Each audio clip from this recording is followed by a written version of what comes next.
Noong unang yaya, wala talaga gaanong pumapansin. Pero sa katagalan, habang lumalalim ang kanilang pag-uusap ukol sa lugar, paunti-unti, nabuo ang kanilang interes na subukan ang iniyayabang ng katrabaho nila. Ang paulit-ulit kasi nitong ipinagmamalaki, marangya ang baryo nila. Marami ka ritong makukuha, lalo na pagdating sa usapin ng mga ginto at mga likas na yaman. Ayon pa rito, na lahat ng taong nakakapunta sa kanilang lugar, literal na nagbabago talaga ang buhay pagka-uwi nila. At kaya lang naman sila nito ni Yayaya ay dahil sa kagustuhan nitong umangat sila sa lipunan. Sa madaling sabi, naawa yun sa kanila, kaya gusto sila nitong papuntahin sa lugar nito. At para masabing hindi ito nagsasalita ng kasinungalingan, dito sila nito sinimulang bigyan ng bungkus-bungkus na pera. Dagdag pa nito, marami pa silang makukuhang ganun kung sasama sila. Dahil dito, wala na ngang nagawa sila Valerio kundi ang sumunod. Kinagabihan pagkatapos nilang magkasundo, sa bahay na sila ng kanilang kaibigan nagpalipas ng gabi. Maaga pa kasi ang alis nila kinabukasan, kaya mas magiging madali kung sama-sama na sila sa iisang bahay. Bale, ang kasama niya noong mga oras na yan, ang bisor nila sa opisina, yung 2 maniningil ng mga pautang, tapos yung 3 babae na nagtatala ng mga araw-araw na detalye ng transaksyon sa loob ng kumpanya. Sekretary, kumbaga. Lahat ng mga taong nabanggit, gumawa lang ng kanya-kanya nilang palusot para makapuslit. Mabuti na lang, kinaumagahan nun, saktong wala silang pasok. Kaya naman bawat isa, umalis na wala gaanong inaalala. Sa kasagsaga ng kanilang paglalakbay, naging maayos naman ang lahat. Biyernes sila noon umalis sa bayan, kaya medyo malaki-laki ang araw na kanilang gugugulin sa lugar ng kanilang kaibigan. Anya, hindi naging madali ang pag-usad nila patungo roon. Gawa ng sa sobrang layo ng Infanta, ginabi sila ng dating. Dulong parte rin ng baryong pinuntahan nila, tapos yung daanan dito, napakasusukal. 6 na beses din silang nagpalipat-lipat ng sasakyan, sa rasong wala umanong masasakyang dumidiretso sa lugar na yon. Dagdag pa niya na, yung huling rutang tinahak nila, pinahiram na lang sila ng kabayo ng pamilyang nilapitan nila. Pinipilit pa nga nila itong sumama pero pailing-iling lang ito habang nakayuko. Yun bang ayaw sila nitong tingnan na animoy meron itong kinakatakutan sa kanila. Pero syempre, sa kabila ng ganoong pangyayari, di nila ito ininda. Bukod kasi sa wala naman silang ideya kung ano ang nararamdaman ng lalaki, masyado rin silang mga mangmang pagdating sa mga pangyayaring may kaugnayan sa mga nilalang na hindi nakikita. Pagkatapos ng ginawa nilang pamimilit, nang mapagtanto nilang hindi talaga ito susunod sa kanilang nais, doon na nagdesisyon ng kanilang kasama na umalis bit-bit ang mga alaga nitong kabayo. Ayos lang naman sana yun, kasi nangako itong ibabalik. Pero hindi pa man sila nakakalayo sa huling baryo, nakita niya ang lalaking biglang tumayo sa labas ng bahay nito, habang titig na nakatingin sa kanila. Yun bang parang meron itong ibig iparating? Maski nga siya, hindi talaga nagkaroon ng ideya, pero di niya maipagkakaila ang kilabot noong nararamdaman niya. Sagad ito sa kanyang buto na halos lumupaypay ang kanyang katawan. Aligaga na rin siya at hindi makausap, kaya naman dala ng pag-aalala ng kanyang mga kasama, tumabi ito saglit. Nang mapansin niyo ng katrabaho nilang nagyaya sa kanila, narinig niya na may ibinulong ito sa hangin bago bumalik sa normal ang kanyang pakiramdam. Matapos nun, hindi na siya nagsalita pa. Kahit ano kasing pagdududang gawin niya, wala siyang batayan para patunayan ang kanyang mga naramdaman. Kaya naman nang mapanatag na ang kanyang mga kasama, agad din nilang ipinagpatuloy ang pag-usad.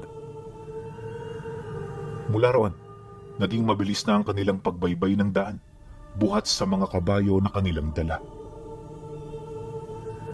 Kalahating oras pa ang lumipas. Narating na nila ang bukana ng baryo kung saan ito nakatira. At kagaya ng sinabi nito, maaliwalas at maganda ang lugar. Maraming malalaking bahay, tapos yung mga kalsada roon sementado na. Kapansin-pansin din ng mga sasakyan at maliliwanag na mga ilaw sa gilid ng daan. Kung titingnan nga mula sa malayo, para na itong bayan. Pero ang nakapagtataka lang, bakit napakalayo nito sa mga malalapit na baryo? Gubat din ang paligid nito, tapos meron lang yung iisang daan. Diba, kapag maunlad ang isang lugar, may mga daan ito patungo sa mga karatig bayan upang mas magiging madali ang pakikipagkalakal. Pero yung lugar na yon, parang pribado. Yun bang, iisang pamilya lang ang nagpapatakbo.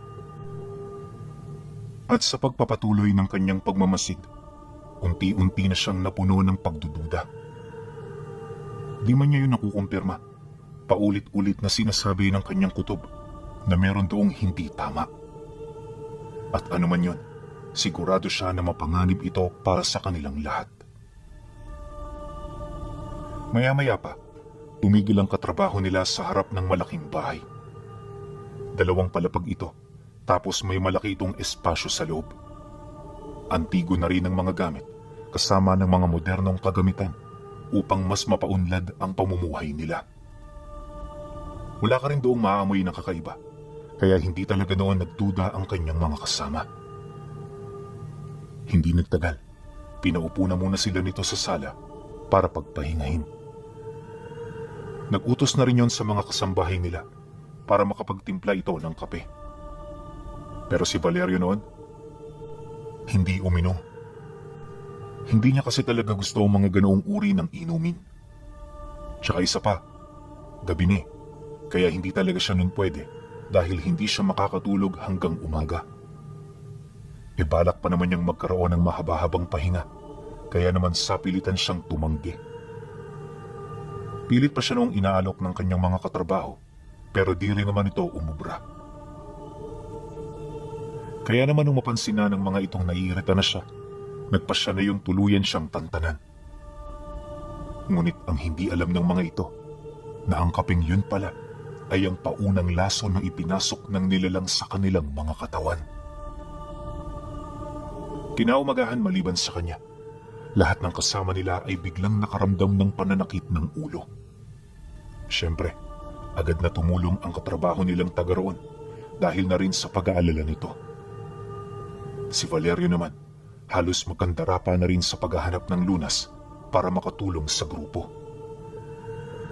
Ang kaso lang kahit anong ipainom nila rito, tila bang hindi pa rin nagbabago ang mga nararamdaman nito. At sa bawat oras na lumilipas, animoy mas tumitindi ang nararamdaman nilang karamdaman. Dahil sa pangyayari, dito na nagdesisyon ang nagsama sa kanila na patingnan ito sa albularyo. Ito lang kasi ang pamamaraan ng panggagamot sa lugar nila, kaya sa halip na umangal, pinili ng mga itong sumang-ayon na lang.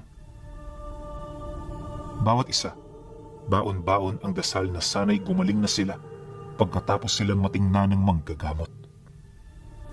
Ngunit di pa man sila nakakapasok sa bahay ng matanda, bigla siyang nakaramdam ng kaba at kakaiba sa katawan. Habang papalapit kasi ng tahanan, pakiramdam niya hindi anghel ang nakatira rito. Bagkus ay isang demonyong nagbabalat kayo bilang tao. Dala ng kuryosidad, lakas loob niyang tinanong ang kanyang kaibigan ukol sa pagkakakilanlan ng manggagamot sa lugar nila. Aping, teka lang, ba't parang kakaibang nararamdaman ko sa bahay na yan? Sigurado ka ba talaga na manggagamot ang nakatira dyan? O baka naman bulaan? Ay, siguro mas magandang samahan mo na lang kami pabalik. Sa estado nila, mukhang kaya pa naman nilang maglakbay ng ganun kalayo. Nang marinig naman ito ng kaibigan niya, imbis na sumang-ayon ito sa ibig niyang mangyari, agad niyang napansin ang bakas ng pagtutol sa mga mata nito. Nakasimangot na rin ang taong yon. Tapos parang hindi na ito natutuwa sa mga bagay na naririnig nito mula sa kanya. Nang mapansin naman niya ang ganun nitong kilos, muli siyang nagtanong ukol sa kung ano ang ikinagagalit nito. Mariin din niyang inilahad na wala siyang sinasabing masama at ang sa kanya lang matulungan ang mga katrabaho nila. Dagdag pa niya na hindi nila inaasahan ang ganoong pangyayari, kung kaya't mas mainam na bumalik ng bayan upang makalapit sa mga bahay pagamutang lehitimo sa ganoong larangan. Matapos naman niyang mailahad ang kanyang saloobin, bigla naman siyang natahimik nang sumagot ito sa kanya ng, "Dami mong alam. Pwede bang sumunod ka na lang? Tsaka hindi mo ba nakikita? Kararating lang natin. Sa ayaw at sa gusto mo, mananatili kayo rito. Susunod kayo sa araw ng napag-usapan kung gusto niyong makuha ang pabuya ninyo. At kung ako sa iyo, Valerio, mas maganda na huwag ka na lang magsalita. Tulungan mo na lang sila. Baka sakaling meron kang magawa." Pagkalahad nito ng mga katagang yon, agad siya nitong tinalikuran, kasabay ng pag-utos nito sa kanilang mga kasamang nagtutulong-tulong para madala ang mga katrabaho niya. Maya-maya pa, paglayo naman ito sa kanya, napilitan na lamang siyang sumunod.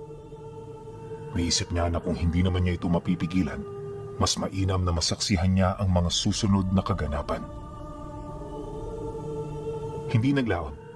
Nang makapasok na sila sa loob ng bahay, agad na sumambulat sa kanyang harapan ang isang babaeng ubod na ng tanda. Habang naglalakad ito papalapit, panay pa ang pagyup-yup nito ng tabako habang nakatingin sa kanyang mga kasama. At nang makalapit na ito, inabisuhan nito ang kanilang katrabaho na ipasok na ito sa loob ng silid.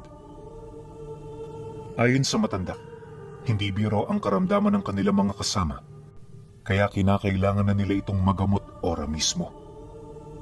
Nagbabala rin ang matanda na anuman ang makikita nila lalo na sa mata ng mga baguhan, mas mainam na magtanong sila para ito ay maunawaan nila.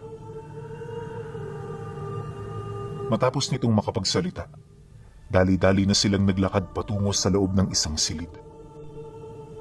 Pagbukas naman ito ng pinto, bumungad sa kanya ang 5 lumang higaan. Malaki ang espasyo ng lugar, animoy araw-araw marami itong ginagamot. Pagkahiga naman dito ng mga kasama niya, dali-dali niya itong nilapitan habang inilalahad na magiging maayos din ang lahat. Di nagtagal, nang malikom na ng matanda ang lahat ng kinakailangan itong gamit, nagsimula na ang gamutan. Sa una, puro mga ritual lang naman ang ginawa nito. At nung medyo matagal-tagal na, dito na pumasok ang pagpahid nito sa katawan ng mga biktima ng mga kakaibang likido. Pagsilay naman niya rito, kahit wala siyang alam sa ginagawa nito, nasisiguro niyang hindi yon ang pamamaraan ng mga manggagamot. At dala ng kuryosidad, dito na siya naglakas loob na magtanong sa matanda ukol sa kasalukuyan nitong ginagawa. Nang marinig naman ito ang kanyang sinabi, bahagya itong tumigil sa pagpapahid ng mga langis, kasabay ng pagsagot nito ng, ano pa nga bang ginagawa ko? Siyempre tinutulungan ko ang mga kaibigan mo. Huwag kang mag-alala, iho. Mabisa naman ang paraan kong ito. Maya-maya lang yan sinlakas na ulit sila ng mga kalabaw.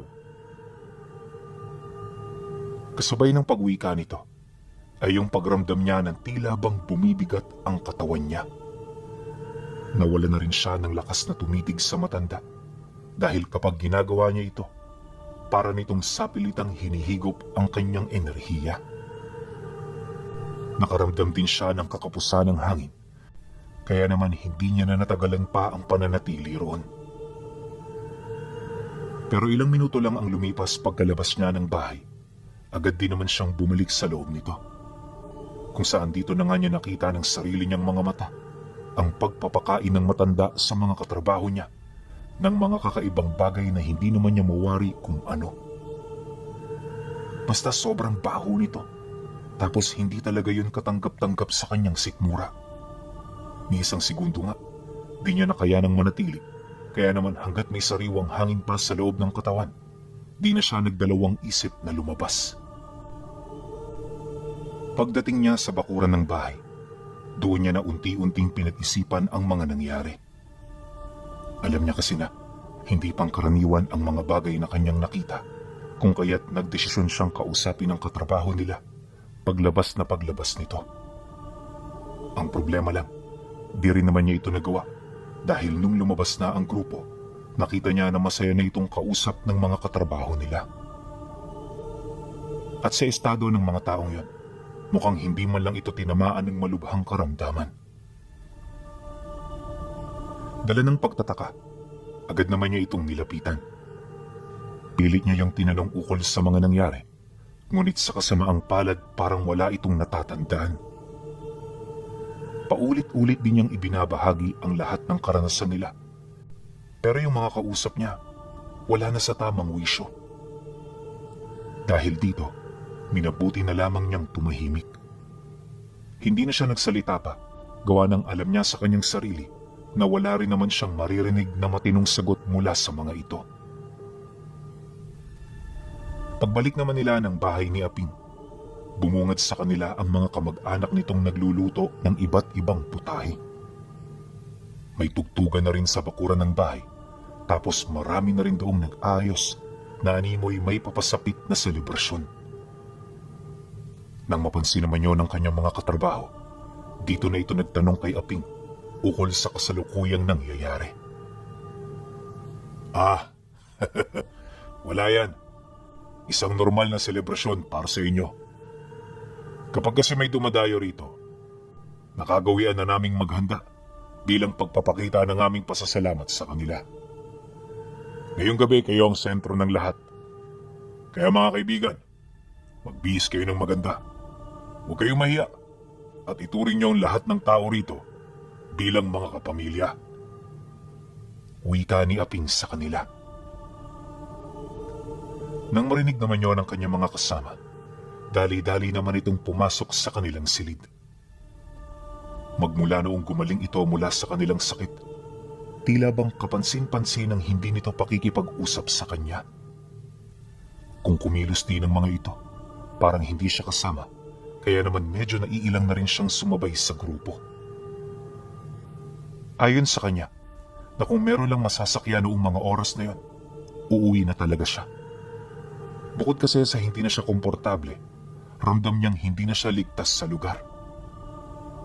Ngunit sa kasamaang palad, wala siyang naisip na paraan kung papaano siya makakauwi. Kung tatahakin niya kasi ng mag-isa ang daan patungo sa huling baryong nadaanan nila, may posibilidad na maligaw siya dahil sa layo nito. At isa pa, wala siyang lakas ng loob na magpagala-gala sa lugar na yon, buhat sa wala siyang ideya ukol sa mga nilalang na makakasagupa niya. Pagsapit naman ng gabi, ramdam na nila ang matinding kasiyahan sa baryo.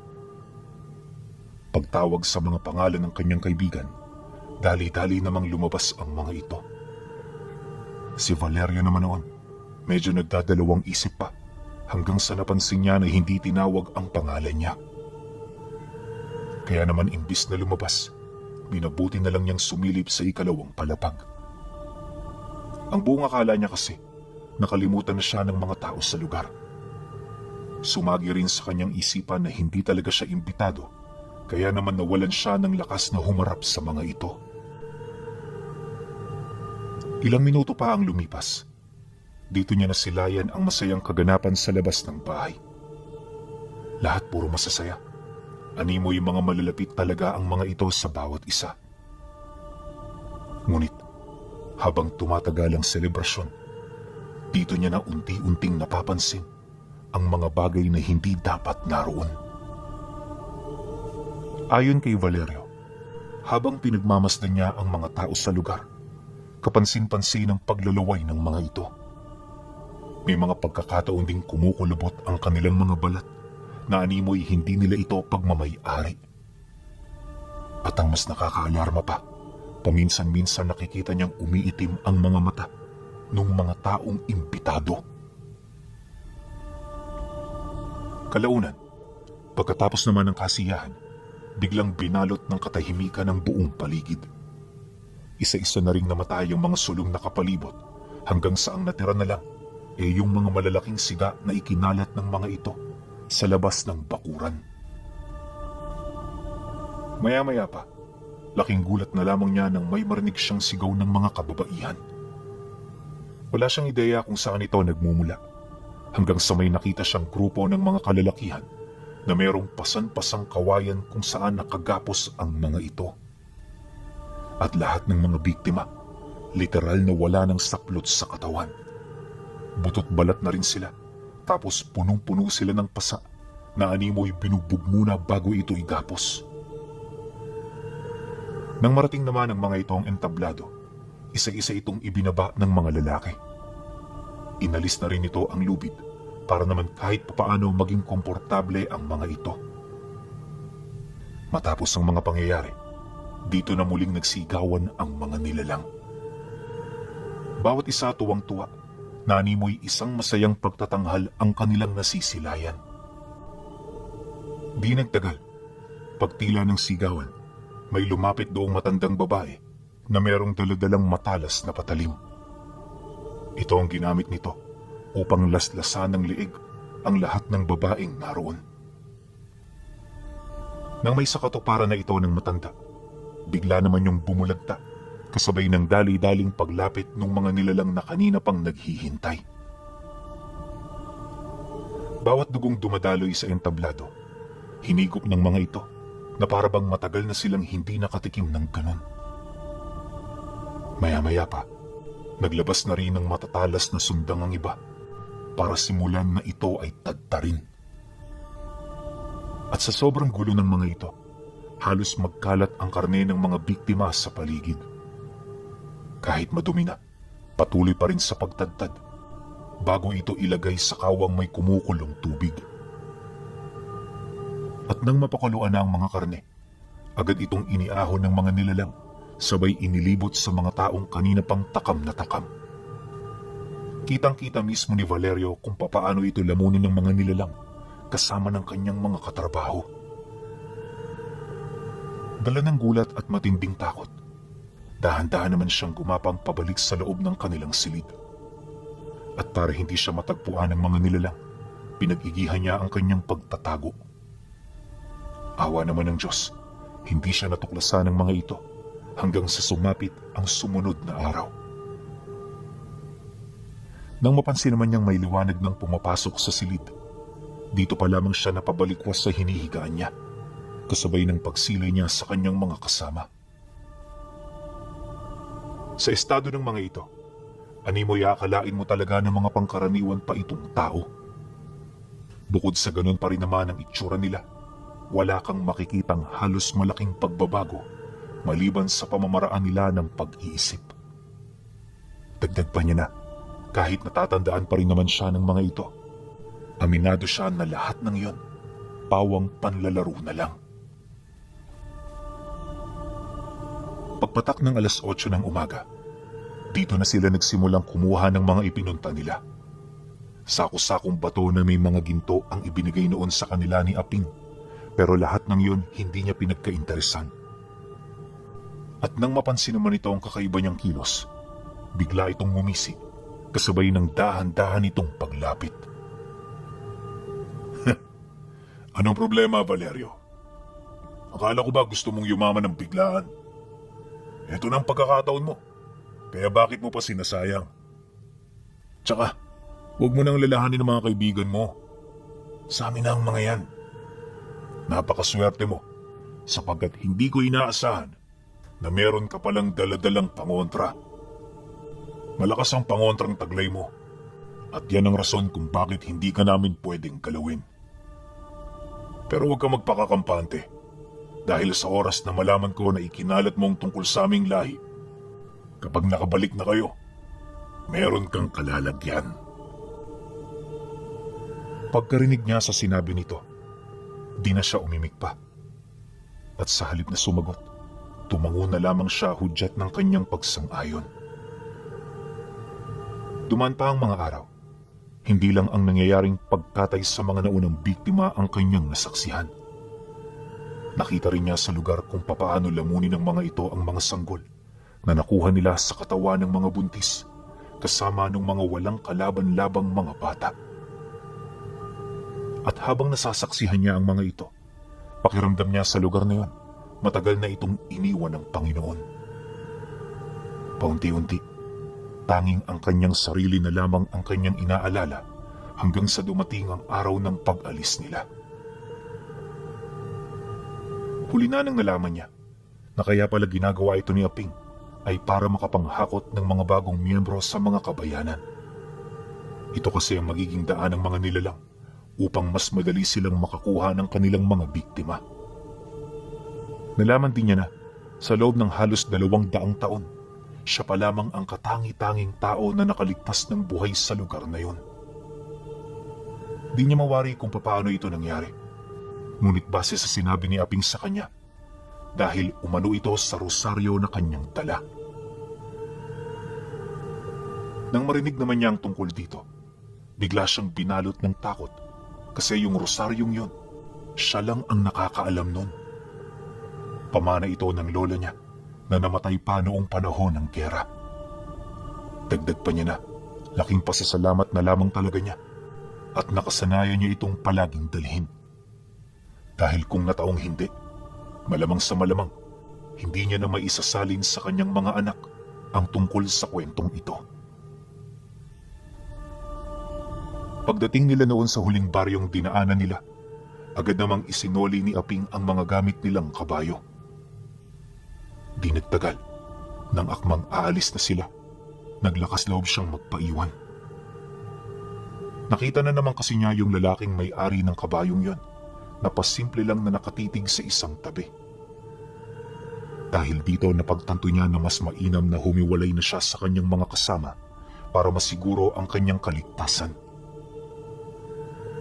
Di naman siya noon tinutulan ni Aping, kaya nung marinig nito ang paalam niya, nagmamadali din naman niyong umalis.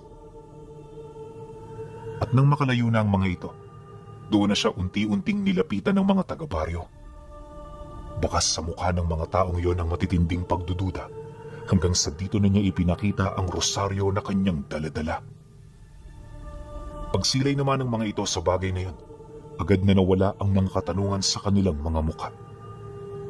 Paunti-unti, kinilala na rin siya ng mga ito, kasabay ng pagbibigay sa kanya ng mga pagsubok upang mapatunayang isa nga siyang ganap na tao. Matapos naman yung gawin ng mga taga-baryo, agad siyang inanyayahan ng may-ari ng kabayo na pumasok sa bahay nito. Sa pamilyang yun siya nagtagal ng ilang araw bago ito nagdesisyon na ihatid siya sa kanila. At sa loob ng mga araw na yon, marami itong ibinahagi ukol sa baryo na kanyang napuntahan. Kinatay na rin ito ang mga kabayong hiniram nila dahil nababahala din ito na baka nagdadala na yon ng kakaibang salot. Ayon sa lalaki, hindi na bago sa kanila ang ganoong kaganapan. Meron silang kasunduan sa mga nilalang na yan, ngunit kahit alam nila na bawal silang makialam, hindi ito kinakaya ng kanilang mga konsensya. Yun nga lang, wala silang lakas na kalabanin ng mga ito dahil alam nila kung ano ang mangyayari sa oras na yon ay kanilang gawin. Dagdag pa nito na, totoong mga aswang ang mga nilalang sa baryo at tuwing katapusan ng buwan, dumaraan ito sa kanilang lugar, bit-bit ang mga panibago nitong mga yanggaw. At ang mga yanggaw na yon ang siyang gagawa ng trabaho nila sa mga bayang hindi nila bistado. Hahakot din ng mga ito ng mga panibagong biktima upang maipagpatuloy ang lahi nila. Ngunit kadalasan walang kakayahan ng mga bagong yanggaw na magdala ng mga bagong kaanib, maliban na lang kung may kasama itong matataas na uri ng nilalang, kagaya ni Aping. Malimit sa mga nilalang na napapadaan, mga pagkain ang dala. Kaya naman ayon sa lalaki, na kapag kasama mo si Aping na pumunta sa baryo, medyo may tsansa ka pang makabalik ng buhay. Pero kapag iba ang kasama mo, tiyak na ang iyong kamatayan. Imbis kasi na bakasyon ang inyong dadatnan, agad kayong huhulihin ng mga kasamahan nito. Pagtapak na pagtapak nyo pa lamang sa baryo. Pagtatapat pa ng lalaki na, marami na siyang nakitang ganoong pangyayari. At sa katagalang nakakasaksi siya ng mga ganon, nasanay na lang din siya. Labis-labis ang naramdaman nitong pagkagulat nung bumalik itong si Valerio na normal. Gayunpaman, alam na mga ito na tsamba lang ang pagkaligtas niya. At sa mga susunod, hindi na ito mangyayari. Alam ng taong yan na kapag naisahan si Aping, mas pag-iigihan pa nito ang pag-akay ng mga panibagong kaanib at pagkuha ng mga biktima na kalimitan nitong idinadaan sa tulay na baryo patungo sa pugad ng mga aswang. Pero yung mga nakatira sa karatig baryo nila Aping, alam na ang pangontra kung papaano doon makakalabas.